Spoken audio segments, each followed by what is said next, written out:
Hello and welcome to Reimagining Love. I'm Dr. Alexandra Solomon. Relationships have the power to wound us and the power to heal us. As a clinical psychologist, author, and professor at Northwestern University, I've devoted my life to studying intimate partnerships and family dynamics. On Reimagining Love, I'm here to translate complex clinical topics into tools and takeaways that you can use in your relationships today. If you're ready to develop relational self-awareness and create vibrant and loving relationships with the people who matter most to you, you've come to the right place. I'm so glad that you're here.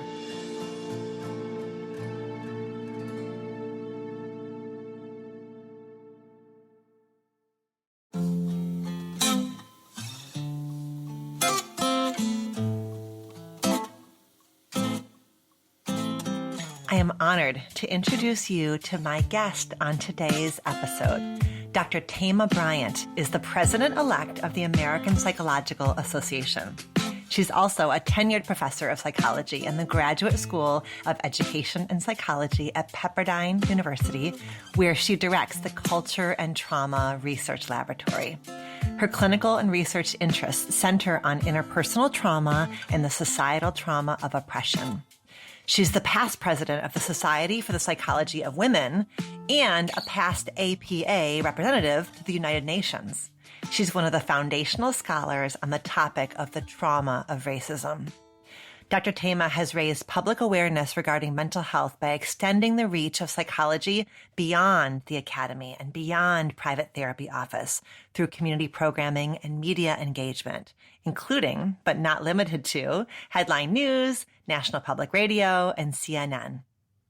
Having earned a Master's of Divinity, Dr. Thema is also an ordained elder in the African Methodist Episcopal Church.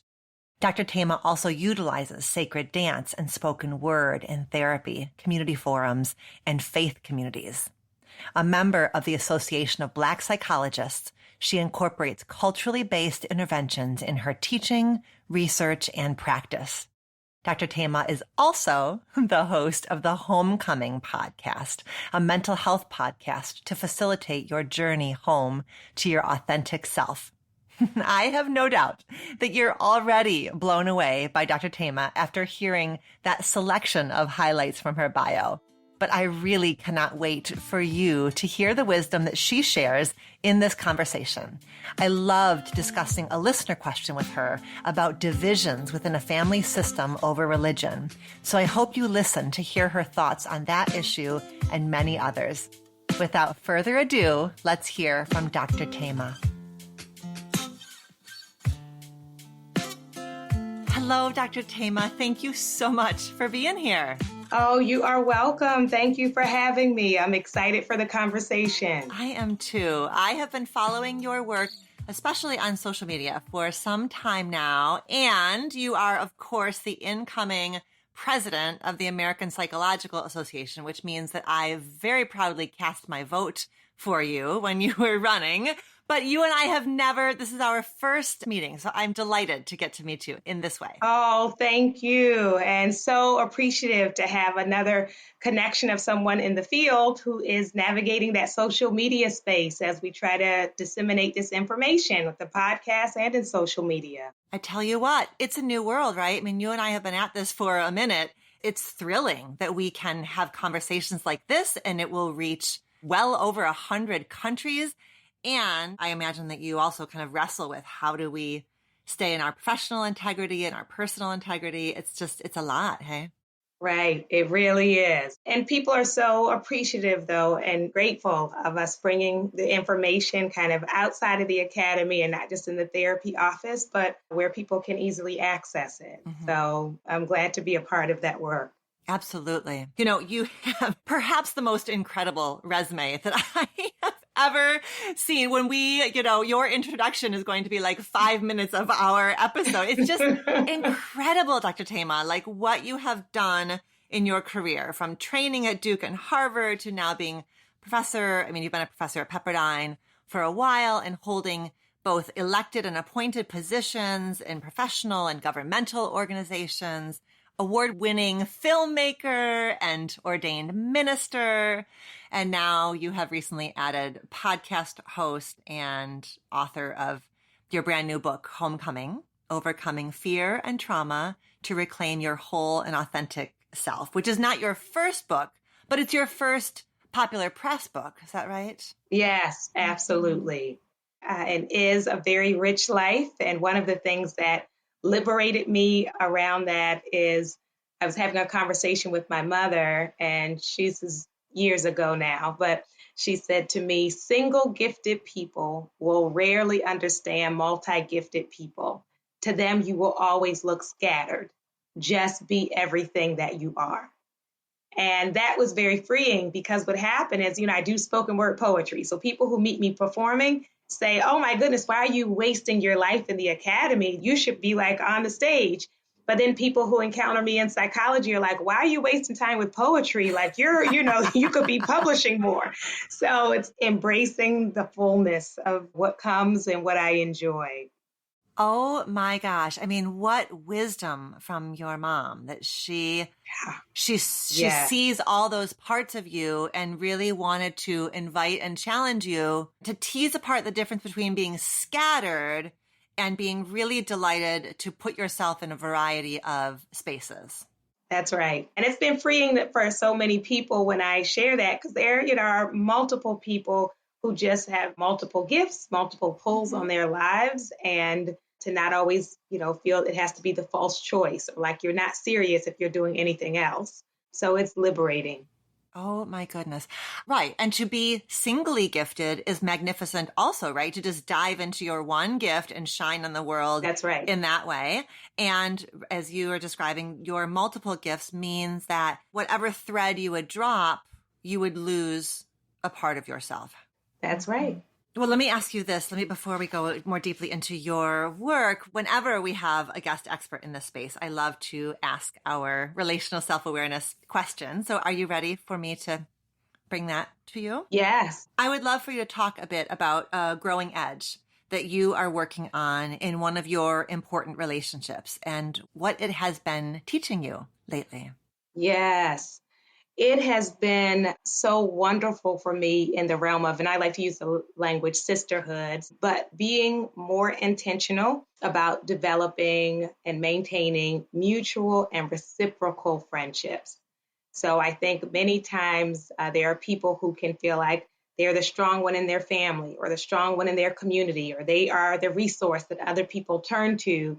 And if you are not careful, I'll say, especially if you're a caretaker or a mental health provider, or that's your personality, or if you're a firstborn, you can take that on and end up in a lot of one-sided relationships where primarily you're pouring out but not receiving. And so one of the gifts for me in this season of my life, it was a little bit before COVID, is I started this sisterhood circle called The Gathering. And pre-COVID, we would meet at my house once a month, the first Sunday of every month. And then, with the times we're living in, it switched to Zoom. But these are like some powerful, brilliant, talented, incredible women.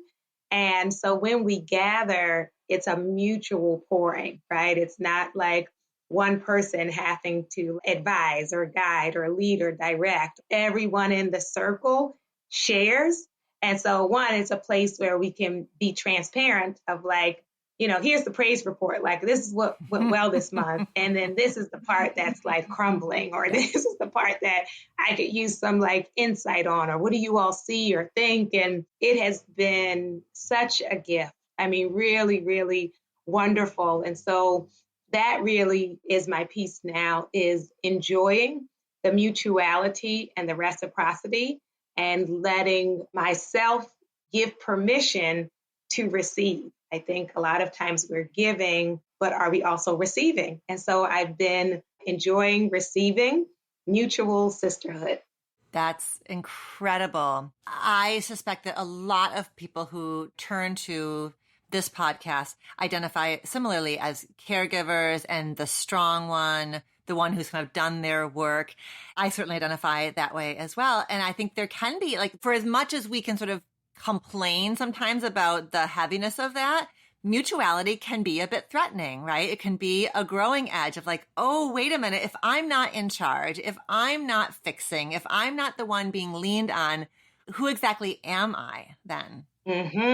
Yeah, so good around like control issues. It's a definite way to stay in control. And so what I often will say to people, like, if you feel you have to be the only one with the right idea in the room, like, then we can never grow. So it's wonderful to be in the presence of people who will add like a different insight, a different perspective, or know something about an area that I don't know very much about. And so it's really a give and take, but it is a shift if we have made it a comfort zone that I can see everybody else, but nobody can see me. Yeah. And so then it's different to be in a space where you actually reveal yourself. Yeah. And you allow somebody else to have that wonderful feeling of being of service to you. And I imagine, especially in your particular sister circle, to be in circle with you and to be able to offer something to you must feel wonderful for your sisters, you know, to be like, oh my gosh, Thema is like taking me in and she's drinking me in and I'm offering something to this woman who offers so much to the world. So I can imagine that's extra special for the women in your circle. And it feels good, as you say, giving the gift of letting people show up for you. Because I think sometimes we'll complain like, oh, you know, I'm there for everyone, but no one's there for me. But do you let people like be there for you? I know some people who, when they're going through, like hide or disappear, right? Because so it's like only appearing once you're all together.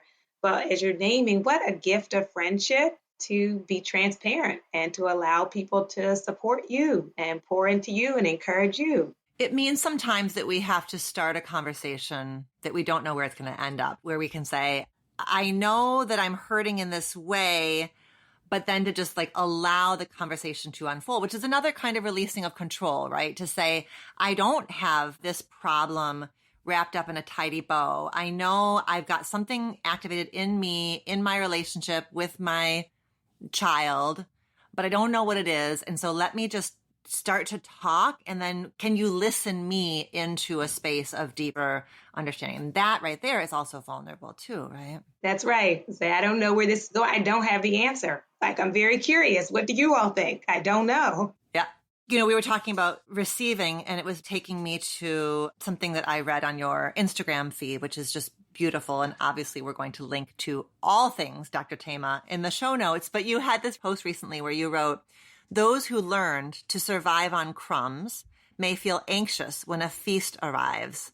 Breathe. You are worthy. You can take your seat at the table instead of standing at the door in survival mode. Yeah. I think it's a variation on, you know, we were saying that one of the challenges to receiving is it requires a release of control.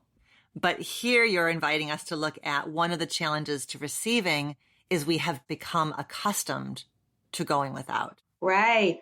That unworthiness, the scarcity, when we've become adjusted to the dysfunction of it all, then when people show up differently, we can have challenges trusting it, right? It's like some people experience kindness as fake, right? Because they're only used to people being kind to manipulate them. So then if you are kind or smiling, they think like you must have an agenda, right? What are you really up to? That's the feast, that someone could actually be delighted to see you, that someone could really not be trying to take something from you. It requires a shift and an ease. And many people, especially trauma survivors, are not used to being at ease in the presence of other people. They are used to being understandably on alert in a space of vigilance, as you were saying, like looking for what the angle is, what's right behind your kindness. Right.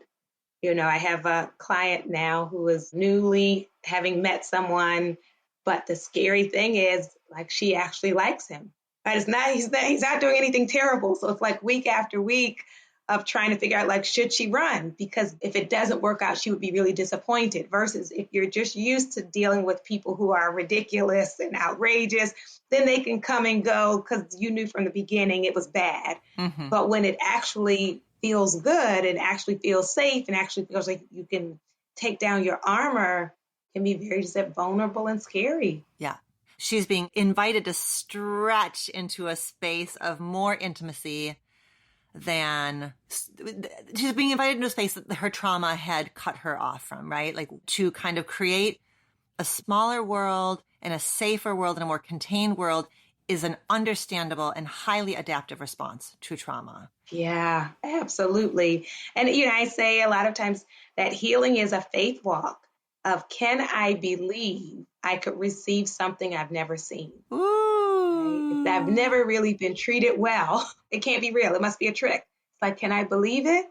When you call it a faith walk, it makes me think about how your ordained minister role weaves into your psychology role, right? So you go right from trauma work to weaving in faith. Right. It is holistic, which is what we all are. So research shows that on average, mental health professionals endorse lower religiosity and spirituality than the general public.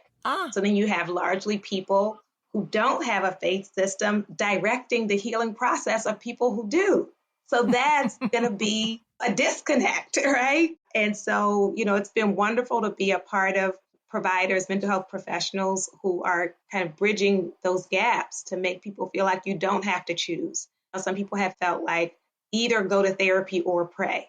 And it's like, you don't have to choose. You can do all of the pathways to get you home to yourself. And, actually, people are surprised when I share that the root word for psychology comes from the Greek, which means study of the soul. Oh, my gosh.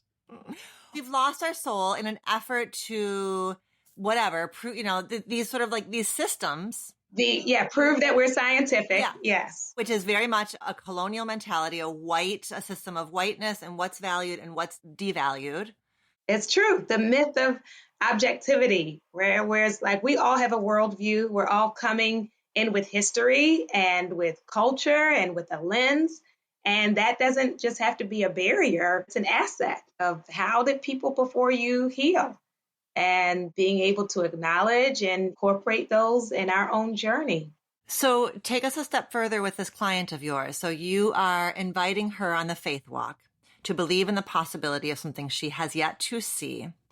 And knowing full well that you don't know how it's going to go with this partner, right? You know that you are helping her take a step with an uncertain outcome because this partner may end up being disappointing in some way. So this idea of a faith walk helps her keep taking the steps. Will it also help her if things don't go the way that she hopes they will go? And we frame that now of, even if you're not with this person the rest of your life, can you enjoy this season? You all are having a good time. You went to the movies, you go out to eat, you talk on the phone for hours. If 7 years from now you have gone your separate ways, was this not still enjoyable? So shifting the frame so that it doesn't have to be like forever or it was nothing.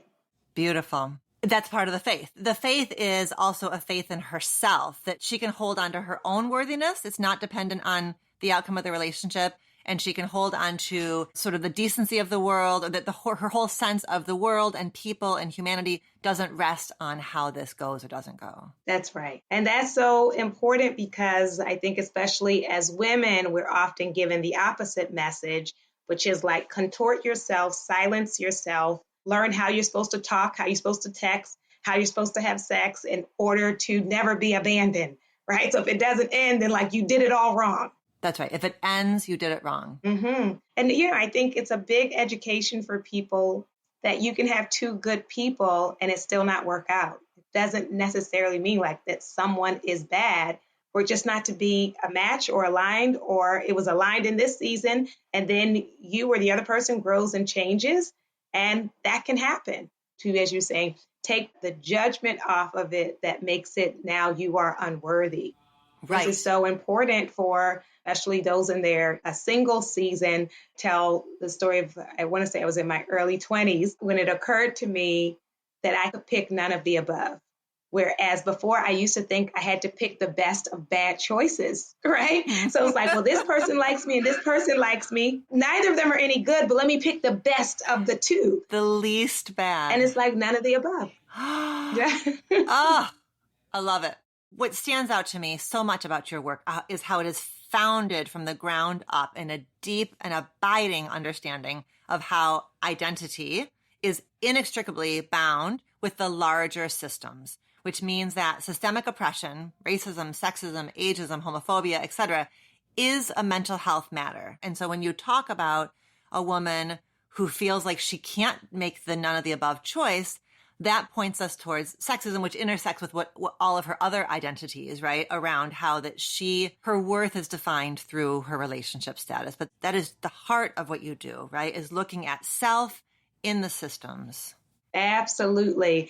And it's important for us to recognize that when we ignore these larger structures, when we ignore oppression, then we're a puzzle, we're a mystery. It's like, I can't believe I don't like my body, or I can't believe I don't like my hair. And it's like, where did that message really come from? Not just from your mom or the kid at preschool, but like larger than that. We are bombarded with these messages in the media and who gets chosen and who is not chosen. So it makes sense that those messages would affect us. We look at our areas of insecurity or intimidation. That's why some people have critiqued the term imposter syndrome, because syndrome implies that something is wrong with your thinking versus you're in a hostile environment. Sometimes you're in a setting that communicates to you, you don't belong here. So then now that you feel like you don't belong there, right? You don't have a syndrome. You just have assessed your circumstance. When we make personal that which is systemic, our only possible conclusion is that we are broken, damaged, wrong. That's it. So feeling incapable, ineffective, and what a heavy weight, especially anyone who comes from a historically excluded identity. A lot of times when we get in these places, there's a weight to it, the weight of representation, where people are thinking your success or failure speaks to everybody from your group. And it doesn't just start with adulthood. Kids can feel that like they have to represent their whole community, like in this moment or with these grades.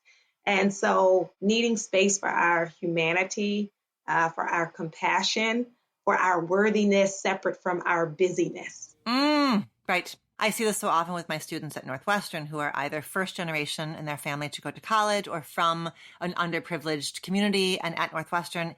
And it's this like dialectic, this tension, this both and of that awareness of the deep pride that their neighborhood has, that their family has, that they have, and releasing that heavy weight on their shoulders of, I have to get this just right in order to prove. That balancing act, right? Because the reality is there, and people do make assumptions about your whole group based on like what you do in these moments. Right. And then at the same time, inviting some ease into your life of like, can you ever rest? Can you ever have fun? Can you ever relax? Can you ever enjoy? What does it look like to pace yourself or do something that's just for you and not be automatically labeled as selfish or that survivor's guilt? You had this opportunity and a lot of people who didn't. So there can be a weightiness to that. But you know, what we say is we want to have sustainability, meaning you burn yourself out in that way, you just can't last, right? And so how do I approach this from the standpoint of it being a marathon for longevity? It's one of the places where community care comes in, right? Is making sure that you have people on either side and all around you that are reminding you to rest, that are sharing that they also have that struggle or that tension, right? It's the importance of affinity spaces where you can look around and see people who look like you, whose journeys parallel yours in important ways and say, I'm feeling this. Are you feeling this? Right. And can you remind me? I'm forgetting about why it's okay to rest, that we can't, that's the community piece. And there's beautiful work being done in this area for your listeners who's on Instagram or on Twitter, a woman who calls herself the Nat Bishop. And she talks about rest as resistance. And I believe she has a book. And it's important to know, as opposed to quote unquote neutral ideas about resting, what it specifically means when you have an identity that is marginalized, where you experience oppression, to know a part of how we resist is not only with our marching, but with our resting. Beautiful. And that's a piece of intergenerational trauma, especially for BIPOC folk, intergenerationally, that idea of generationally having not been able to experience rest, right? Having to work to the bone. So there's a piece of trauma to that as well. Yeah. So it can be a part of the ways in which we were raised and socialized. that being still was historically dangerous. You could be penalized for not working and not being busy.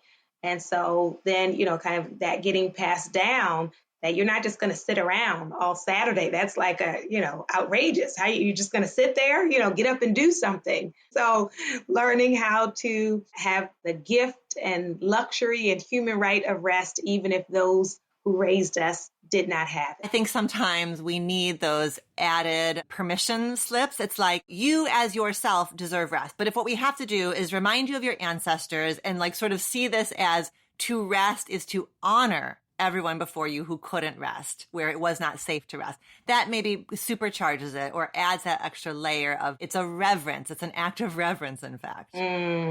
Yeah, so beautiful. And it takes adjustment. And the reality is, let me say, for trauma survivors, sometimes stillness is scary because then all the things you've been running from come up. Some of us have been coping by staying busy, by being productive. And so when you slow down, like how scary you might have to see yourself or see some parts of your life that you really don't want to attend to. So slowing down in stages and also with support so that you can actually see what you perhaps have been avoiding. Okay, so stages, little bite-sized pieces. You don't have to succeed at resting all at once. Right. Like if you've been going a million miles an hour, it might be really extreme for you to suddenly go on a 4-day silent retreat, right? You may be like, right. Whoa, I'm not ready. So, to take it, okay, like meditation apps or, take, little chunks of time so you build up to that. But that is oftentimes how we do it, right? Like, okay, what do I need? Rest. How do I win at resting? 4-day Vipassana silent retreat. Go. Right. And then you're there all triggered. Triggered. That we get to make any of these shifts slowly. Also, like with a sense of it's an experiment. I'm just going to notice. I'm going to notice what happens. And, our emotions are information. So paying attention to what do I notice when I slow down? What do I notice if I go to bed early? What do I notice if I turn my phone off and turn the TV off? Like, then what? So starting to pay attention to that. And that will also get us in tune with how do I feel when I'm thinking about work or going to work? How do I feel in the presence of certain people versus the presence of other people? That's our emotional intelligence, because many people were raised with that toxic positivity. Don't complain. You can never say if you're having a quote unquote negative emotion. So they may not even be tuned in or aware. But it's important to know what frustrates me, what disappoints me, what am I feeling resentful about, to know myself. As I say, with homecoming, it is telling yourself the truth and then living from that truth. What is the truth? Then I have to tap in and tune into myself to know what is true. In the description of the book, Homecoming, you write about healing starts with recognizing and expressing emotions in an honest way and reconnecting with the neglected parts of yourself. And there's something almost paradoxical about recognizing what's been neglected, right? It can be hard to sort of notice the me I haven't gotten to be. It's almost like, how do you notice something that you don't even know about yourself or you've cut off about yourself? How do we start noticing what's been neglected? Sometimes we will have a wake-up call. One of the stories I tell in the book is I love spoken word. And as a graduate student, I was very much involved in like the poetry scene and the coffee houses. And I got a little older, got married, had my kids, and all these coffee houses, for you all who don't know, they're usually like on a weeknight at 10 p.m. Okay. So I could no longer go. I had not noticed. And so I just was busy with my life. I'm a professor, I have my family, blah, blah, blah. And then one night I was sitting on my couch watching YouTube on my phone. And I don't know what I watched, but somehow then it linked to all of these poems started coming up. These perform, I think during that time there was like Deaf Poetry Jam. And as I'm watching these poems, the tears just come down my face. And what came was a sentence I put in the book, which is, I miss me. Oh, yeah. I was like, whoa. But as you said, until that moment, I hadn't really noticed because I'm busy. I'm doing whatever it is I'm doing. But there is an aspect of me that only comes alive in that space. So when I don't have any of that in my life, like a part of me is dead or dormant or muted. It won't be at the 10 p.m. coffee house, but how do I get my words back? How do I get my poetry back? Even if it's on YouTube. so that I can feed that part of myself. Oh, So I would say pay attention to those pulls. yep. Yeah. That are maybe quiet, right? Because I could completely imagine a scenario where you have YouTube on your phone, you get tearful, and you're like, why am I crying? And you move on to something else, right? The way you just talked us through that, I think is going to be so powerful for people who are listening because it was subtle, it was quiet. You caught an emotional shift and you got curious about what it was. And it was, I miss me. I mean, it makes sense that like reclamation is about finding something that you used to be that you go back to. So I love that idea of, okay, so maybe that inquiry starts with like, what did you love when you were little? You know, before the world told you shouldn't love that, or what did the younger you delight in? Because there might be some little clues there for listeners about. Yes. And I think especially as we talk about these different systems, just with capitalism, there is a pressure for us to monetize everything. It's like you have to have multiple streams of income. And if you have any hobby that you're not making money off of, like it's somehow you're a failure. And so that can also steal the joy from it. I tell people I love to dance, but I knew I didn't want to dance for a living. If I have to dance to like pay my rent, it kind of takes the joy out of it for me. Yep. We don't just think about everything in terms of what do I, in a material way, get out of it, but what feeds me. So Howard Thurman, who is this African-American theologian, he says, do the things that make you come alive because far too few of us are actually alive. And it's true. We're like going through the motions. The years passing by, people are like, is it already June or whatever month this ends up airing, right? But it's like, wait, am I just marking time?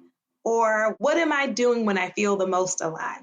And let me get back to that. And what keeps me from doing it? What are the constraints? If I have gone so far as to identify what brings me alive, that's a huge part right there. Because then the next question is, what keeps me from feeling entitled to make space for what makes me come alive? And you just named a big one, which is capitalism. If I can't figure out how to monetize it, produce from it, repurpose it on my Instagram feed or whatever the hell, then it's not worth it. And we talk about how we are human beings, not human doings, but we so often act like it has to be a means to some kind of an end. So that's a really important line of inquiry. If there's something that you know you love, but you aren't prioritizing it, okay, what's getting in the way? Is it a story about that? I had a conversation this morning with a friend of mine who is queer and does a lot of work around gay men and body image and gay spaces. We talked about how oftentimes body image challenges, especially for gay men, will keep men from gathering in spaces that would be really fun and revelrous and being in a club, dancing with all your friends and experiencing that ecstasy from community dancing. And do you keep yourself from it because you have learned to be so hard on your body because there's so much pressure and expectation? So that might be another constraint, is a story about, I don't look a certain way, so I don't have permission to be in that space, experiencing what I love to experience. So what are the blocks that are getting in the way? It's so important to look at. And I think as we go into adulthood, it becomes not only like, do I make money off of this? Is this practical for me to make a living? But it also becomes, am I good enough at it? Like some people, if they're not like the next Beyonce, then it's like, why sing? If it's not about like achievement or perfectionism, but for the joy of it, children are good at that. Like just get up and dance or sing, or it doesn't have to be a quote unquote masterpiece. But I think in our adult mind, we often lose the enjoyment. And so those things are for people who are super talented, right? And if I can't be at that level, it's a waste. So getting to the joy that's not performative or based on me evaluating myself or being so harsh with myself. Yeah. Okay, we've got two more things to do. There's a thread that I wanted to make sure that I looped back to from a bit ago, which was when you were talking about imposter syndrome and sometimes when you are the only Black employee in a majority white space, the only woman in a majority male space. There's a pressure that what you do, how you perform, is going to be a reflection on all of your people. I think I just want to put a big spotlight on how much that invites the people who are in the majority, the white colleagues of the Black colleague, to know and notice the subtle ways in which we've internalized that sense that this Black colleague of ours speaks for, represents our understanding of Blackness, of how Black engineers, whatever it is, because racism will not be healed by Black folks doing it on their own. So it is white people understanding all the ways that we have been socialized and we've internalized white body supremacist notions that come out in these sneaky ways in workplaces, in family systems, whatever that is. And so that piece of your insight was so important for the marginalized person in that setting, but it's as important, or I would say perhaps even more important, for the people who are in the majority in that dynamic. Yeah, it's so true. Making these assumptions in scientific or research terms, we talk about it as N of one, which is like one participant, right? So based on what one person does, you're now like overgeneralizing for an entire group. Many people will do that. I was in conversation with someone who started saying very derogatory comments about people in the LGBTQ community. And when I started challenging what they were saying, literally their response was, you can't tell me anything because I had a gay roommate before. Yeah, right. So everything was like, based on this roommate, then these are your conclusions about a whole community of people. This is the way people often work and think they're the expert based on what you observed about one person. Yeah. And so we want to be really mindful of that. It's so dangerous and problematic and is weighty, and it keeps us from seeing each other. That's right. To actually seeing who's in front of you versus some idea of someone from years ago. I remember I was taking a class and I was the only Black student in the class, and I kept feeling some tension from the professor, even though I always did well on my papers, exams. And toward the end of the semester, he shared that his daughter was a victim of partner abuse. He's white. His daughter was a victim of partner abuse, and the abuser was a Black man. Aww. So he has all of this whole thing about Black people. And here I am sitting in his class, don't know the man who abused his daughter, and yet I am feeling the weight of that. It is very painful and it's costly. So Yes. we have to become more self-aware so that we don't put that on people. It's a very, very powerful example. It hurts my heart that happened to you as a college student. I mean, it's like enough to be a college student and keeping your head above water, and then to be sent, right? Because you sensed it, you felt it, you knew it was happening, but you couldn't name it. You didn't know what it was. Right. I couldn't figure out what it was based on. It's like, I'm doing great in this class, but like clearly this guy has an issue with me. Yeah. Mm-hmm. All right. I really want to do this listener question with you, and it's a really juicy one. You ready for it? Okay. So we've got a question that comes in from Ashley in Michigan. She uses she, her pronouns. And what she wrote is, how do you find the balance between not giving unsolicited advice or opinions, but also standing up for what you believe, think, and value? There's a large divide over religion in my extended family. It comes up virtually every time we're together. Extreme statements such as, anyone who does not believe in XYZ in this room is going to hell. I feel guilty if I don't say anything because I know it's hurting people, but I also try to avoid starting conflict and giving out my unsolicited opinion on polarizing topics. Either way, I end up feeling angry, defeated, or guilty, whether I do or don't say something. Sometimes I wonder if maybe the best option is just to avoid toxic family members like that. Many of us have to wrestle with, because I like to say, in some ways, when you feel strongly about a justice issue, it can be easier talking to strangers than your own family. Boy, is that true. Like if you go on a march, you don't know anybody, you just hold a sign. It's like, how brave did I have to be? Yeah, okay. You could be targeted. But in general, when it comes to something more like when I've had people talk about like to challenge a grandparent, right? Or to challenge their parent or, an elder in the community. And so there can be all these layers of respect, but I would invite both our writer and those who are listening to consider a revelation I had to come to on a different issue, but connected. And that is when I used to be silent because I would say I'm keeping the peace.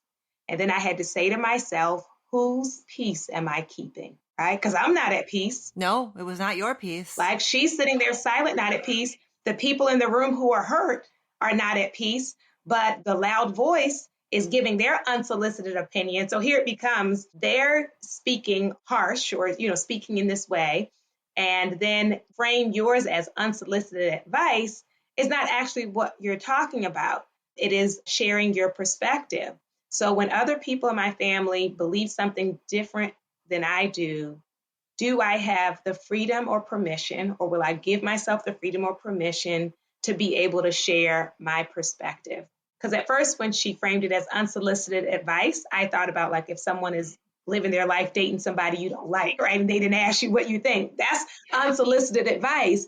But if someone is talking in a way that feels harmful, then this isn't about advice. It's about finding your voice. And I think the balancing act can be, I want to say something, but I'm going to not engage in a back and forth, right? Yeah. So they're going to say what they think. If you think something different, just say what you think. But we also know when we're in a fruitless debate, so I'm not going to like start arguing back and forth with my grandparent, but I am going to say I disagree. And, you know, whatever it is that statement you want to say, and to know you're not the one creating the conflict. The hurtful statements that are being made are what are creating the conflict or the problem. And then the last part of her response was considering that some people decide certain family members, they're not going to be around. And I would just say it's a personal decision, right? Of where's the boundary going to be. Some people cut off all their relatives and never go back. And if that's what feels right for them, you know, I can be supportive of that. And then there are those who would say by personality or culture or religion, like that's not even an option. I'm not going to leave my family, but then us figuring out who do you prefer to sit next to, or can you, sometimes we can busy ourselves with the kids, or I'm volunteering for all the errands so I can get out of the house, or right after dessert, I'm going to leave.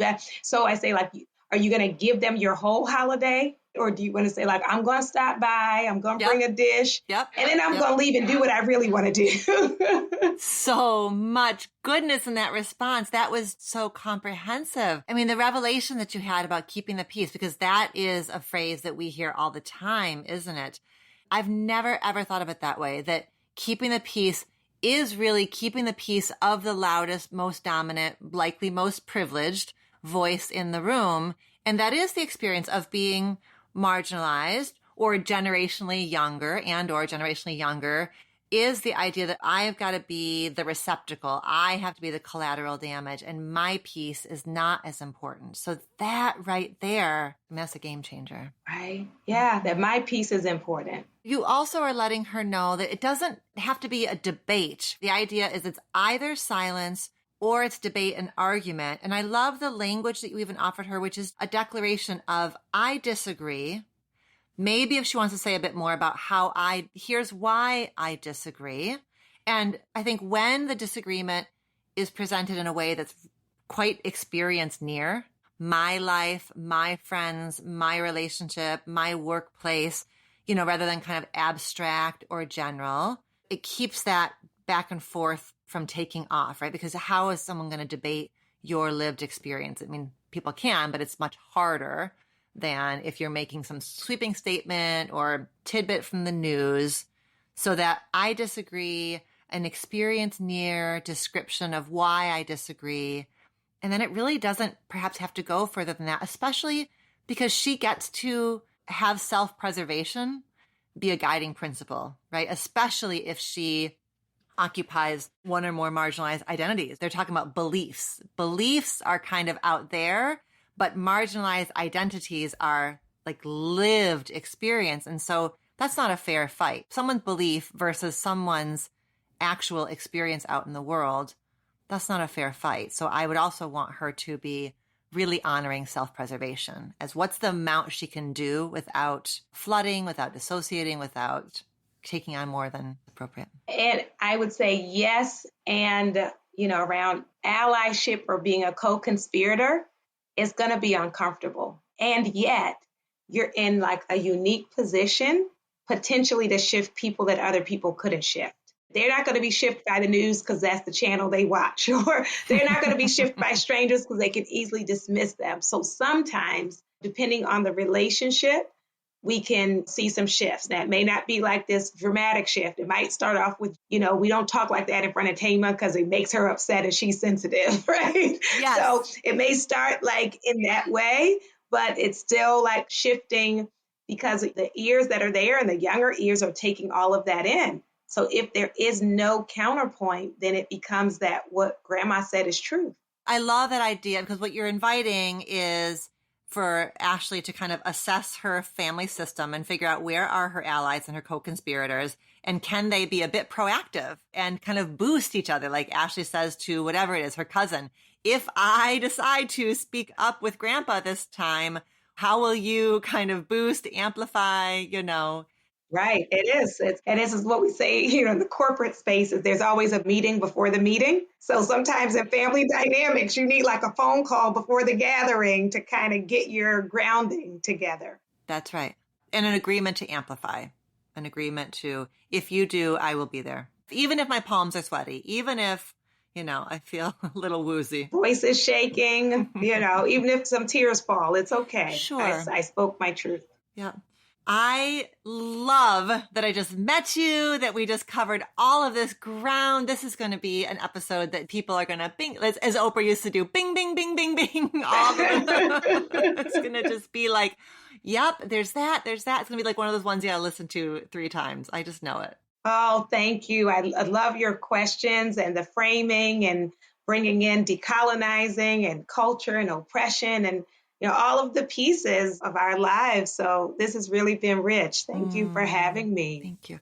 So if this is a listener's first time getting to know Dr. Thema, where do they go from here? One of the things obviously is go to, we always link to bookshop.org so we can support indie booksellers, but go grab yourself a copy of Homecoming. That's like our obvious next step. But what else? How do people get more connected to your realm? Certainly. So my podcast is called the Homecoming Podcast with Dr. Thema. It's on all major platforms.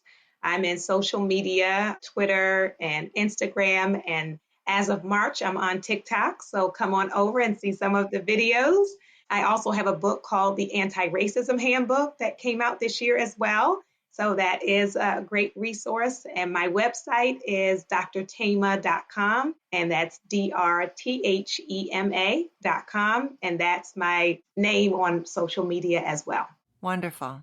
Thank you so much. Thank you.